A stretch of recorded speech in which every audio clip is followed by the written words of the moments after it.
Estás escuchando La Nación Podcast.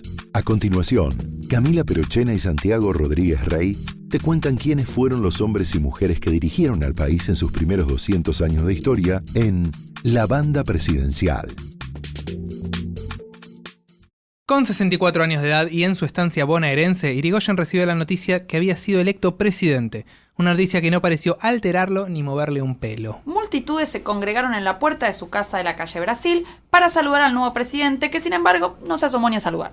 En el episodio de hoy tenemos un personaje misterioso, enigmático y por momentos extravagante. Esa extravagancia no lo hacía menos astuto a la hora de controlar y dominar el campo político. Vamos a ver que además fue un personaje que suscitó la pasión de muchos de sus seguidores, que lo llegaron a ver hasta como un apóstol, y el odio y la irritación de sus rivales, tanto desde la derecha como desde la izquierda, que no entendían por qué generaba tanta devoción. En estos puntos reside el enigma Irigoyen, que vamos a intentar entender en este nuevo capítulo de La Banda Presidencial. Mi nombre es Santiago Rodríguez Rey. Y yo soy Camila Perochena. Bienvenidos a La Banda Presidencial. Un sistema de vuelos espaciales. El país se encuentra bajo el control operacional de la Junta Militar. Conducir es persuadir. Y al hombre siempre es mejor persuadirle que obligar. No somos nosotros el problema. En primer lugar, anuncio que el Estado argentino suspenderá el pago de la deuda externa. Para conocer una persona es tan importante lo que hace como lo que no está dispuesta a hacer. He decretado el estado de sitio en todo el territorio nacional.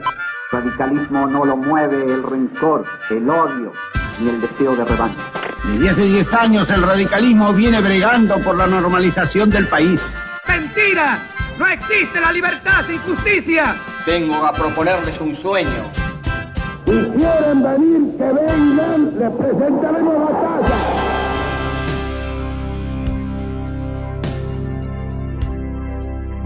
Bienvenidos al episodio 7 de La Banda Presidencial, el podcast de La Nación sobre presidentes argentinos. Después de la maratón de presidentes que vimos en el episodio anterior, entramos a lo que muchos percibieron como una nueva etapa en la historia, la llegada de Irigoyen a la presidencia. Entramos al periodo en el que la UCR pasa de ser una agrupación opositora a un partido de gobierno. Como vamos a ver, esto implicó muchos cambios, pero también algunas permanencias en relación con las presidencias que lo precedieron. Irigoyen va a ser un dirigente político diferente. Un distinto. Un dirigente que, a pesar de su avanzada edad al asumir el gobierno, podía considerarse como un hombre del nuevo siglo. Así nos lo explicó Fernando Rocchi, historiador y docente de la Universidad de Itela. Irigoyen es un hombre del siglo XX, es decir, nació en 1852, cuando llega a la presidencia ya tiene más de 60, y si bien él crece con ideas del siglo XIX y con prácticas políticas del siglo XIX, él es un hombre que ya llega en 1916 y es un hombre de este siglo XX que apunta a la masa y es un siglo en el cual el individuo va a perder peso tanto en el liberalismo como en el anarquismo. O sea, las dos vertientes más individualistas del pensamiento político decaen y aparece una nueva forma de relacionarse con la sociedad y con la política, que es ver a la masa, ser un líder que apunta a un conjunto muy amplio de personas. En ese sentido, Irigoyen, como lo va a hacer Perón, son claramente líderes del siglo XX. Veamos entonces cómo fue el recorrido de Irigoyen antes de llegar a la presidencia. Tengamos en cuenta que llegó con 64 años, por lo que tiene atrás suyo una larga trayectoria política que viene del siglo XIX. Irigoyen nació en 1852, el año de la Batalla de Caseros. Empezó a participar en política dentro del Partido Autonomista Nacional, de la mano de su tío, Leandro Alem. Era comisario en Valvanera, lo que le daba un rol político bastante importante a la hora de organizar elecciones. Con Alem tuvo una relación por momentos un poquito tenso-conflictiva. Algo de esto nos contó Gerardo Aboy Carles, historiador y sociólogo del CONICET y de la Universidad de San Martín. Hay algo para entender a Irigoyen porque Irigoyen es muy una bisagra en la política argentina, entre la Argentina decimonónica y el siglo XX. O sea, Irigoyen es el radical fundacional, pero que se había distinguido ya antes de su tío, con el que tenía una relación bastante particular, tensa en algunos momentos políticamente. Irigoyen, como diputado suplente, vota a favor de la federalización de Buenos Aires como diputado nacional, cuando esto en 1880, ¿no? Antes de la creación de la UCR y de la Unión Cívica, mientras que el principal opositor en la legislatura de la provincia es Leandro Alem. La trayectoria de Irigoyen a partir de la década del 90 estuvo ligada a la del Partido Radical. En los levantamientos radicales de 1893, Irigoyen tuvo un rol central organizando los diversos focos de levantamiento revolucionario. Estos levantamientos ya ponen en evidencia la capacidad organizativa del peludo. Después de 1896, luego de la muerte de Alem, Irigoyen se convirtió en un dirigente central de la UCR y a partir de 1903 comienza a reorganizar el partido. También fue clave en los levantamientos radicales de 1905. Uno de los apodos por el cual conocemos habitualmente a Irigoyen es el peludo. Yo lo vengo usando. Exacto, ya empezaste a usarlo. Fernando Rocchi nos explicó por qué lo llamaban así. Irigoyen recibía el nombre del peludo porque él, en la época de sus dos presidencias, vivía en una casa de altos en la calle Brasil, de manera muy humilde, donde hacía alguna actividad política, su casa. Irigoyen no venía de una familia rica, eran inmigrantes vascos, pero sí había hecho dinero, como mucha gente en la Argentina en esa época, había comprado 2 estancias y las había vendido para hacer políticos. Irigoyen era un hombre relativamente humilde cuando asume su presidencia. Y él lo dice claramente: yo no voy a hipódromos, yo no voy a clubes, yo no voy. No, él es un hombre que su relación con la gente es la política y su casa. En esa casa, la Casa de Brasil. Y bueno, entonces es un hombre que en esa época, una persona que no salía, no iba al Jockey Club, del cual no era socio, pero tampoco iba al hipódromo, iba a los lugares de gran concentración pública, era el peludo, un hombre misterioso que vivía en una cueva, que así le llamaban. Veamos entonces cómo llega Irigoyen a la presidencia. A ver cómo. Hasta la sanción de la ley Sáenz-Peña, la UCR eligió la abstención electoral. Como vimos en el episodio anterior, a partir de 1912, el partido se presentó en numerosas elecciones provinciales y nacionales en las que quedó demostrada su popularidad. Ya para 1916, la UCR era el partido que mejor organizado estaba. Se había convertido en lo que podríamos llamar un partido político moderno. Diferente a lo que vimos del PAN en los capítulos anteriores. La UCR tenía una estructura partidaria. Todos los miembros elegían a las autoridades del partido y las convenciones elegían a los que iban a ser candidatos para las elecciones. Además, como partido moderno, la UCR había creado un comité nacional y una serie de comités provinciales y barriales que difundían el programa de partido. Y no solo eso, su función no solo era propaganda, sino que también daban servicios a la comunidad. Entonces tenía médicos, abogados, espectáculos, conferencias en esos comités. Todo esto funcionó o le sirvió a la UCR como una especie de ventaja para las elecciones del 16. Es lo que acercó al partido al nuevo electorado que se va a sumar a las elecciones.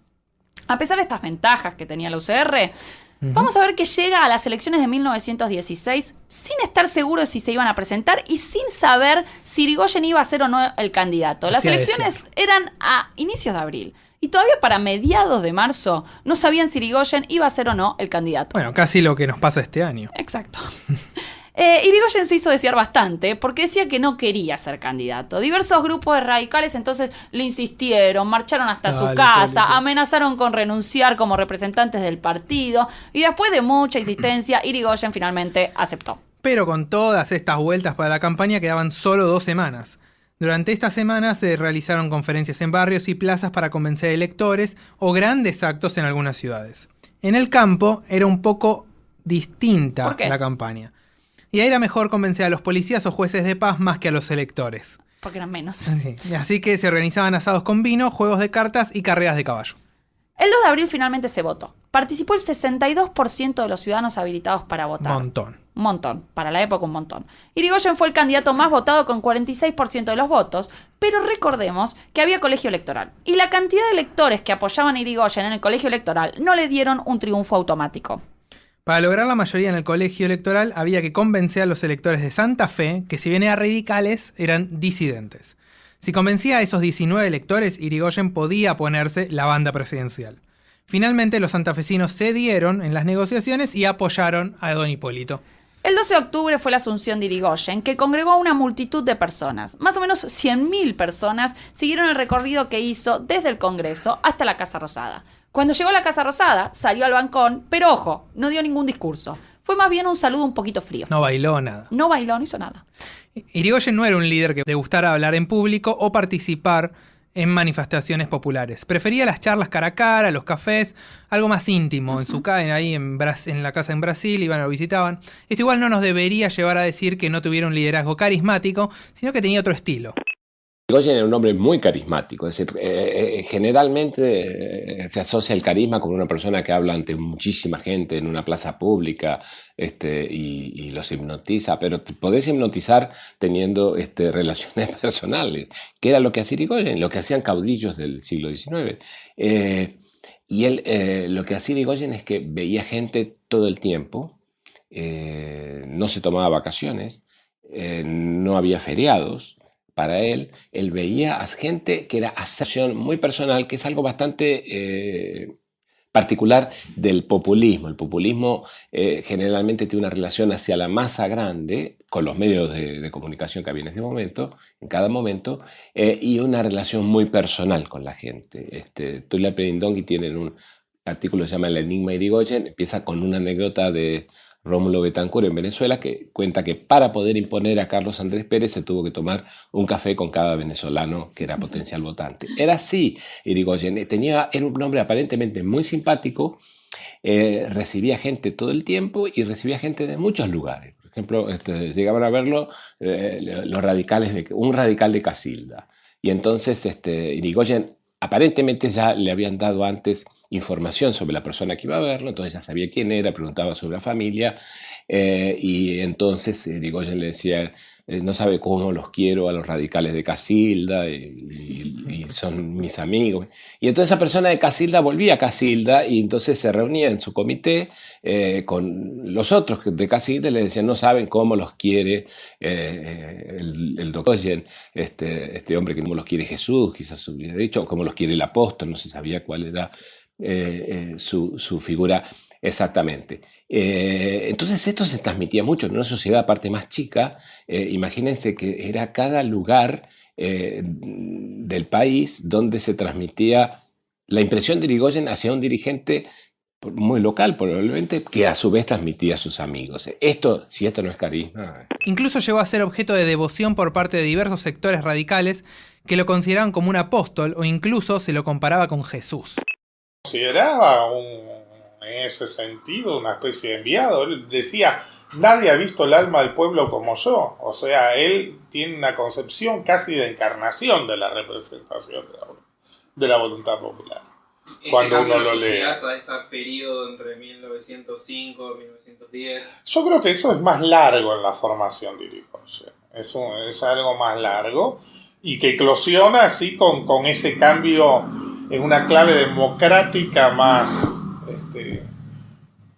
por momentos hasta más jacobina, ¿no? Porque vos pensás que la concepción del pueblo de Irigoyen es una concepción del pueblo que no es muy múltiple. O sea, si Irigoyen después piensa que la política es el arte de poner a distintos sectores, hasta por una formación más corporativa, de acuerdo, Irigoyen tiene una noción más jacobina, más homogenizadora de la idea del pueblo.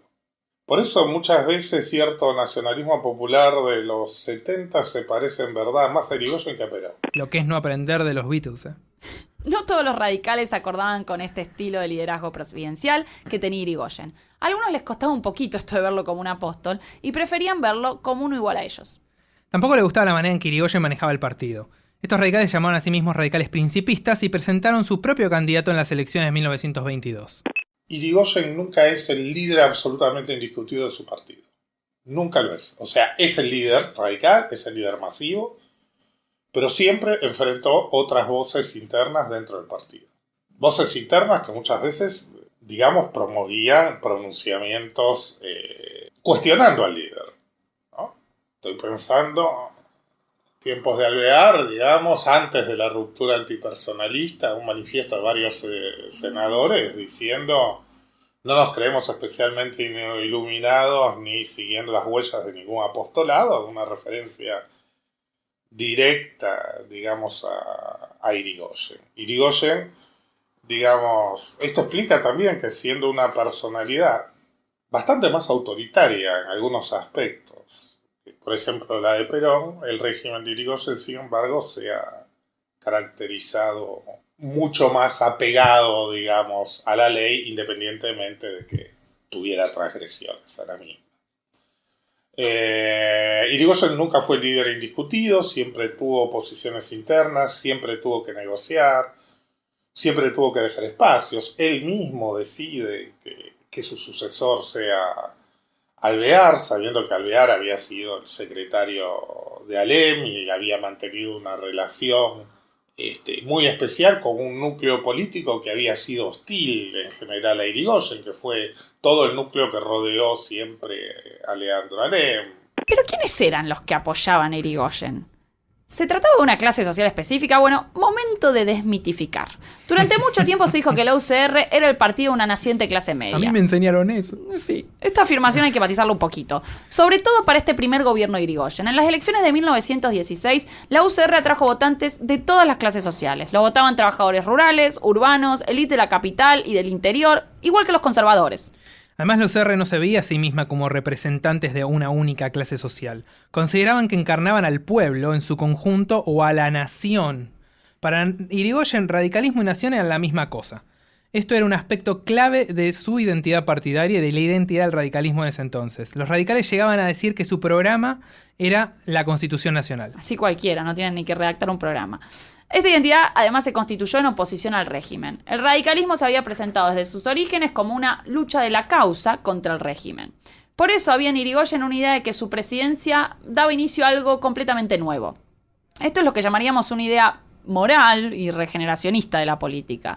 Es decir, lo que estaba en contra del radicalismo era juzgado como algo inmoral y se lo asociaba al régimen que lo precedió. Representaba una corriente de pensamiento y de acción política que era el regeneracionismo. Es decir, no se podía construir en base a reformas de algo que era malo, pero quizás había algo que mantener, sino que había que destruir ese mundo en lo político. O sea, Irigoyen no era regeneracionista en lo económico, y dudosamente en lo social, pero sí en lo política era él, porque otras revoluciones lo que dicen es que hay que destruir el sistema económico. Para él lo que había que destruir era lo que él llamaba el régimen, algo que en parte heredaba a 1810, a la Revolución de Mayo y a Caseros, pero que había sido destruido, violado, por decir las palabras morales que él usaba, por el régimen que se había implantado en 1880. El régimen, entonces él representaba la causa, que era, por un lado, una nueva Argentina, pero una nueva Argentina que recuperaba los valores de la buena Argentina. Lo que pasa es que él agrega a este mensaje regeneracionista, que en general está teñido de nuevos elementos del siglo XX, como es el papel que va a tener la religión en la política, este discurso religioso. Irigoyen hacía alusiones a la religión, pero sobre todo los seguidores de Irigoyen hacían alusiones a la religión. Esto lo estudió Marcelo Padoan. Y bueno, ¿quién era Irigoyen? ¿Era Jesús o era un apóstol? Pero era en todo caso él que estaba transmitiendo el mensaje de Dios. Él venía a recuperar al país políticamente de nuevo, de una manera religiosa, con ese discurso que hay que destruir todo en la política para construir a partir de cero, porque, o en todo caso a partir de algo que se había dejado, como era Mayo Caseros, porque cuando alguien tiene un elemento perverso enfrente, como era el régimen, no se puede tomar nada bueno. Llegamos entonces a 1916. Hay que decir que los primeros años de la presidencia de Irigoyen no fueron sencillos. En primer lugar, los radicales no tenían suficientes dirigentes entrenados en la administración o la práctica parlamentaria a nivel nacional.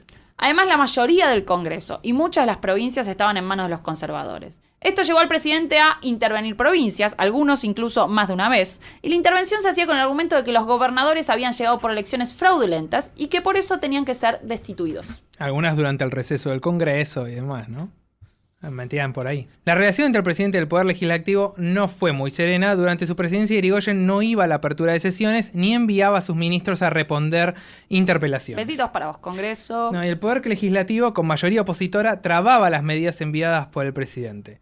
Al principio, tenemos que considerar que la UCR contaba con solo 43 diputados de los 120 que había en la Cámara y con 4 senadores de un total de 30. Si bien a lo largo del periodo el número de representantes radicales va a ir en aumento, el Senado siguió siendo de mayoría conservadora. Todo esto dificultó el proceso de reformas que perseguía Irigoyen. Desconocer prácticamente al Parlamento como instancia democrática, básicamente producido por el Senado, ¿no? Pero la negativa de Irigoyen durante todos sus 2 mandatos a concurrir al Congreso a abrir las sesiones, no es solo un desprecio al Congreso, sino que marca básicamente el intento de construir todavía de que el Congreso es un producto del fraude, mientras que el Poder Ejecutivo es un producto verdadero de la voluntad popular.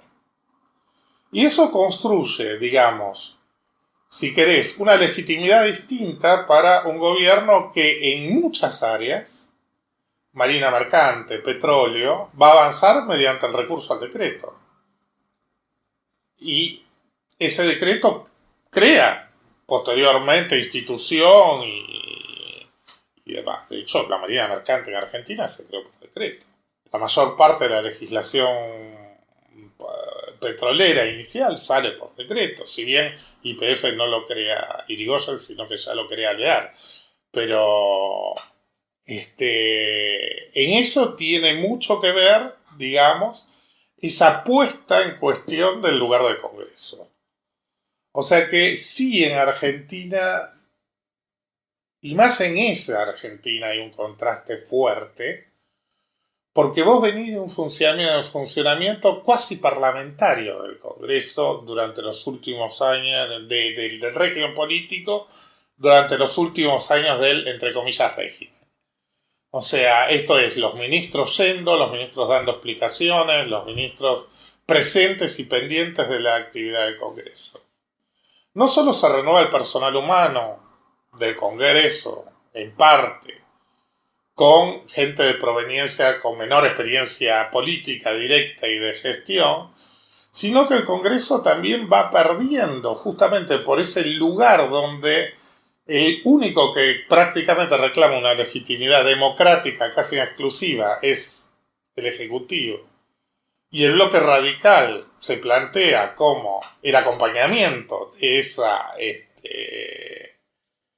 ese mandato extraordinario acordado al Ejecutivo, que van a modificar, sí, van a modificar fuertemente la forma que venía teniendo, digamos, instituciones que eran las mismas, eran distintas por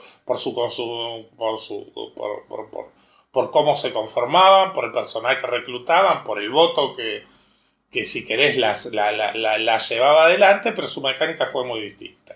Otro tema con el que tuvo que lidiar Irigoyen fue el de la Primera Guerra Mundial. Si bien durante su presidencia se mantuvo la neutralidad, hubo presiones del gobierno norteamericano para que le declarara la guerra a sus enemigos. Además, la guerra afectó la economía de esos primeros años de gobierno. Sobre la economía del gobierno de Irigoyen, Pablo Gerchunov, historiador y economista de la Universidad Torcuato Di Tella, nos dijo lo siguiente.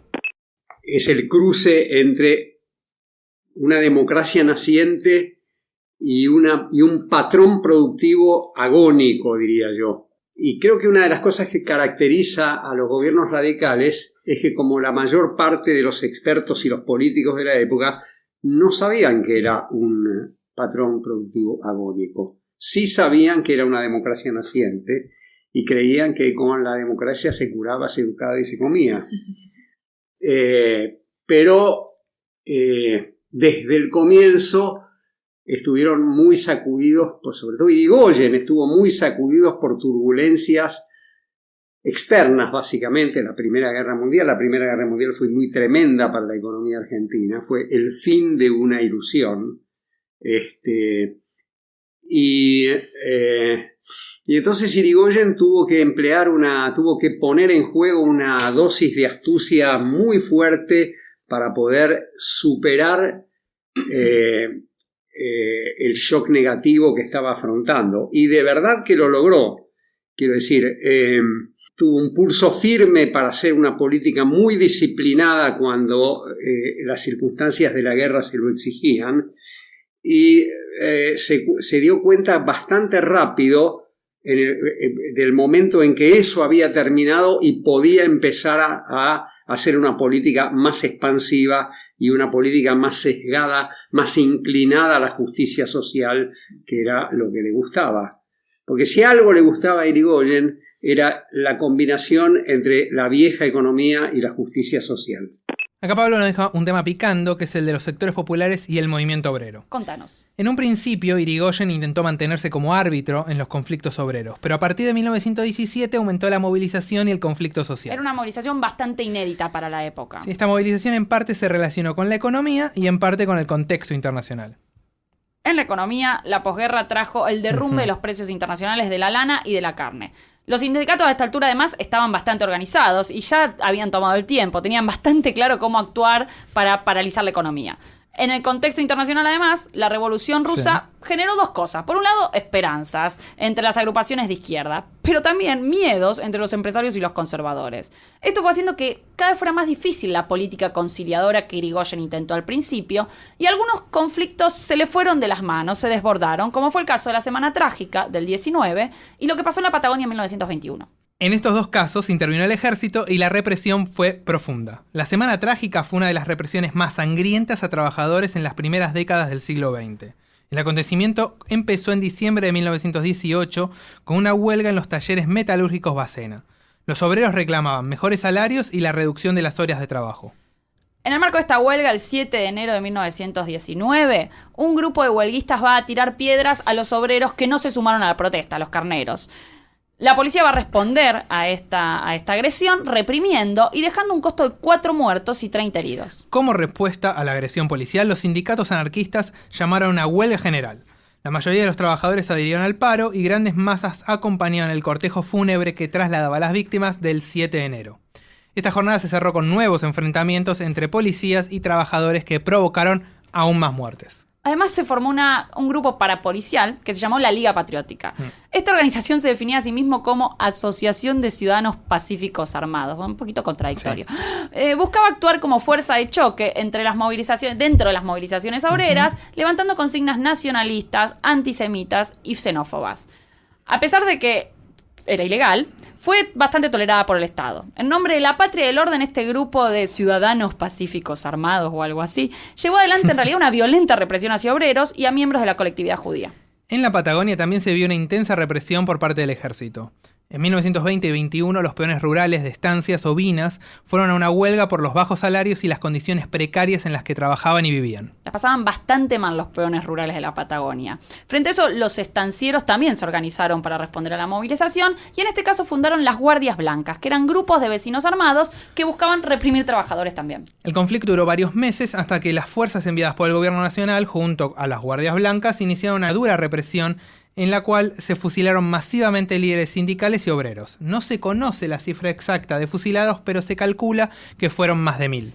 Estos dos sucesos mostraron que el presidente todavía no tenía las herramientas legales para mediar en los conflictos.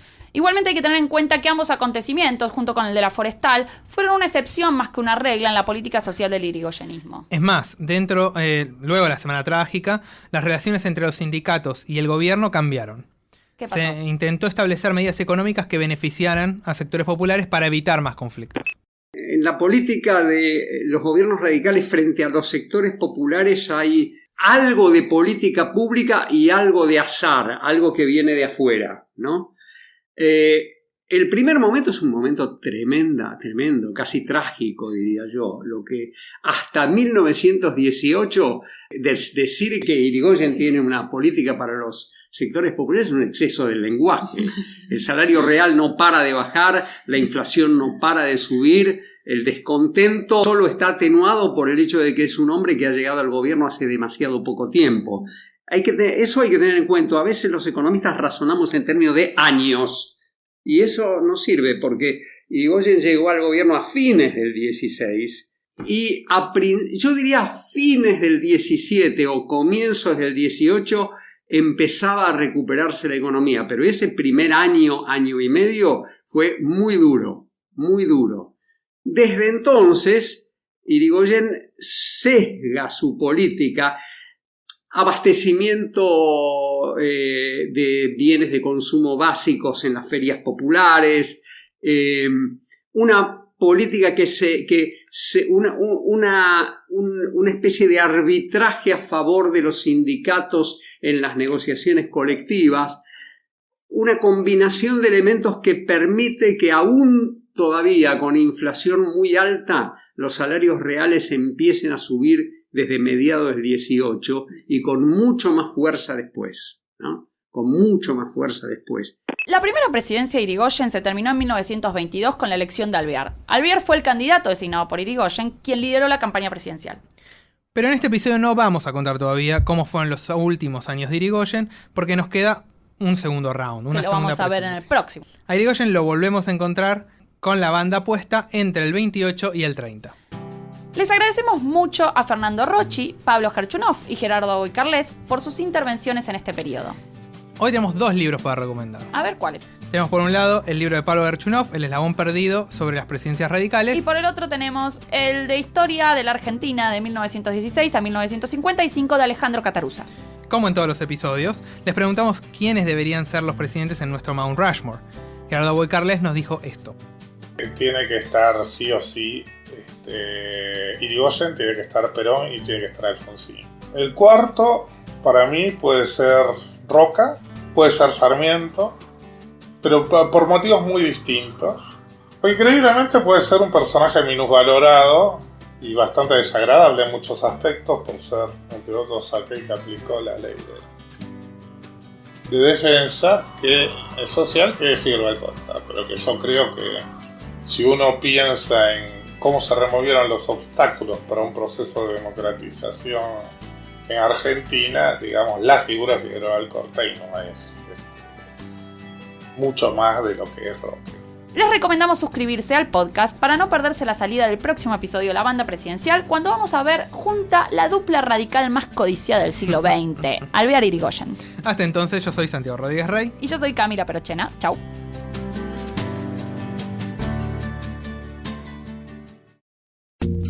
Esto fue La Banda Presidencial, un podcast exclusivo de La Nación. Escucha todos los programas de La Nación Podcast en www.lanacion.com.ar. Suscríbete para no perderte ningún episodio. Estamos en Spotify, Apple Podcast, Google Podcast y en tu reproductor de podcast favorito.